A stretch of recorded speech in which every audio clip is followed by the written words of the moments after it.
ఇక డీటెయిల్స్ చూస్తే BRS MLA KP Vivekananda Goud, ఎమ్మెల్సీలు శంబిపూర్ రాజు, దాసోజు శ్రవణ్, మాజీ ఎమ్మెల్యే మంచిరెడ్డి కిషన్ రెడ్డి, ఇతర నేతలు రాష్ట్ర ఎన్నికల కమిషన్ ను కలిశారు. ఇబ్రహీంపట్నం, క్యాతనపల్లిలో మున్సిపల్ చైర్మన్, వైస్ చైర్మన్ ఎన్నికలు జరిగేలా ఆదేశాలు ఇవ్వాలని ఎన్నికల కమిషన్ ను కోరారు. ఇబ్రహీంపట్నం మున్సిపల్ ఎన్నికల్లో అవకతవకలు జరిగాయని, పోలీసులు ఇబ్బంది పెట్టారని, మాకు పూర్తి మెజార్టీ ఉన్న చైర్మన్, వైస్ చైర్మన్ ఎన్నిక జరగకుండా కాంగ్రెస్ వారు అడ్డుకున్నారని తెలిపారు. కోర్టు స్టే పేరుతో చైర్మన్ కు ధృవీకరణ పత్రం ఇవ్వలేదని, స్టే ఎత్తివేసినా ఇప్పటి వరకు చైర్మన్ ఎన్నికను ప్రకటించకుండా నాంచుతున్నారని, వైస్ చైర్మన్ ఎన్నికను జరపడం లేదని, కిడ్నాపులు, కేసులు పెడుతూ కాంగ్రెస్ డ్రామాలు చేస్తుందని బీఆర్ఎస్ నేతలు ఆరోపించారు. పోలీస్ ఆయన లెటర్ ఏమని రాస్తాడు చూడరిగో 16వ తారీఖు నాడు ఇది ఆడియో.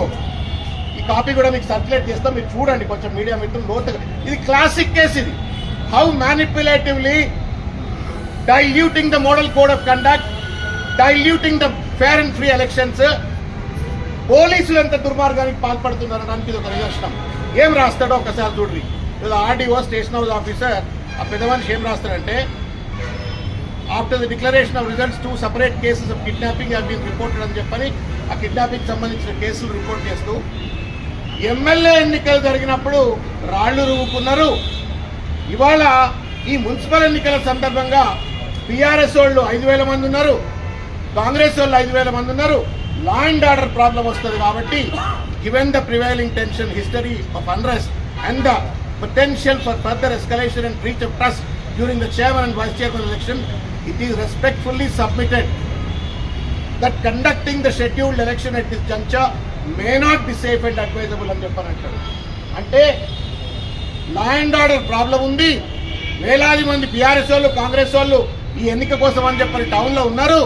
మాకు చేత కాదు, మేము పోలీసు వాళ్ళం కాము, మాకు లాఠీలు లేవు, తుపాకులు లేవు, వాళ్ళని చూస్తే భయం అవుతుంది, మాకు ఈ ఎన్నికను పోస్ట్పోయింది అని చెప్పని లేఖ రాస్తాడు.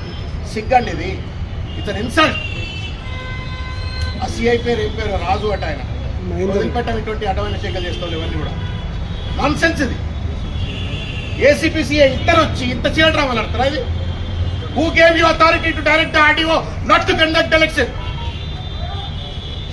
ఇట్లా కుట్రపూరితంగా 16వ తారీఖు నాడు ఎన్నికను భగ్నం చేసిండ్రు. 17వ తారీఖు నాడు ఎన్నిక జరిగితే ఆ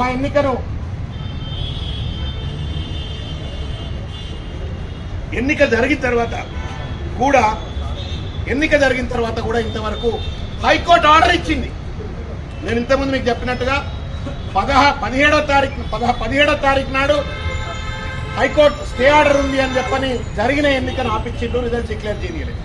18th నాడు పెద్దలు మీరు పోయి మళ్ళా హైకోర్టు తలుపులు తడితే హైకోర్టు ఏం చేసింది, నేను 17వ తారీఖు నాడు ఇచ్చిన స్టేని నేను వికెట్ చేస్తున్నా, as usual you can go on with your elections అని చెప్పని మళ్ళా 18వ తారీఖు నాడు హైకోర్టు ఆర్డర్ ఇచ్చింది.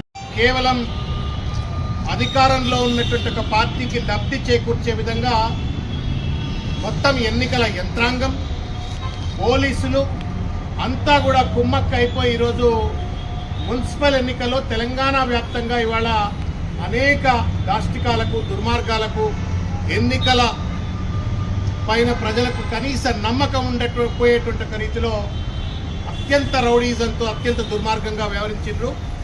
దానికి ఒక మచ్చ తునక ఇవాళ ఇబ్రహీంపట్నంలో జరుగుతున్నటువంటి ఒక ఎన్నికల తతంగం. మెడకాయ మీద తలకాయ ఉన్నవాడు ఎవడూ కూడా ఇంత దుర్మార్గానికి పాల్పడ్డాడు.